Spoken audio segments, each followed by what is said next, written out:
মেয়েরা সবসময় বিসর্জন দিতেই বেশি পছন্দ করে।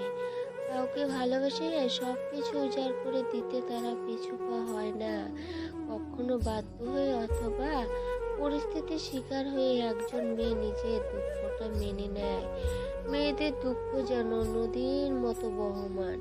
প্রায়ই মানুষ মেয়েদের চোখের জলকে সস্তা ভাবে, অথচ কেউই বুঝতে চায় না যে একজন মেয়ের হৃদয় নিংড়ানো কষ্ট ছুঁয়ে ছুঁয়ে চোখের অশ্রু ঝরে। মেয়েদের কষ্টটা আসলে সীমাহীন আকাশের মতো।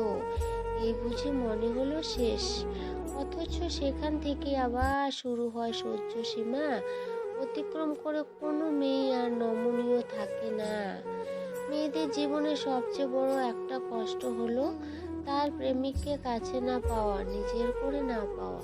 একজন মেয়ে যাকে নিয়ে এত স্বপ্ন সাজিয়েছিল, অথচ শেষ পর্যন্ত তাকে আর পাওয়াই হয় না। জীবনের একটা সময় গিয়ে প্রচন্ড রকমের একা হয়ে পড়া। মেয়েটাও জানে তার জীবনে দুঃখের আর কোনো অন্ত নেই, আঁকড়ে ধরার মতো কেউ থাকে না।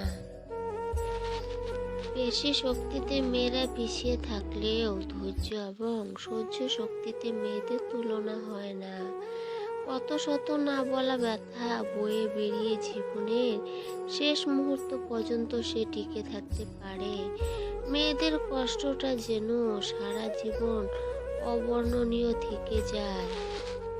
সারাদিন প্রচন্ড ব্যস্ততায় অন্যের খেয়াল রাখা মেয়েটাও দিন শেষে নীরব কষ্ট নিয়ে কাঁদে। না সে কিছু বলতে পারে, না পারে সইতে। চোখের জলে ভিজে আসা দৃষ্টিও যেন থেমে যায় গভীর ঘুমে।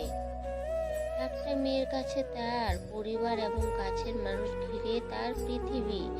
এদের মধ্যে কেউ একজনও যদি তাকে কষ্ট দেয়, তাহলে মেয়েটার স্বপ্নের পৃথিবীটা ভেঙে চুরে খান খান হয়ে যায়। যেন ঠুনকো কাচের মতো সহস্র টুকরোতেও স্বপ্নগুলোর মৃত্যু হয়। যে কোনো সম্পর্ক টিকিয়ে রাখতে মেয়েরা বরাবরই এগিয়ে।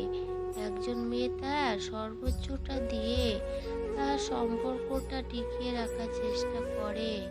প্রচন্ড কষ্ট সহ্য করে হলেও একজন মেয়ের হৃদয় থেকেই একটা সম্পর্কের ভিত গড়ে দিতে চায়।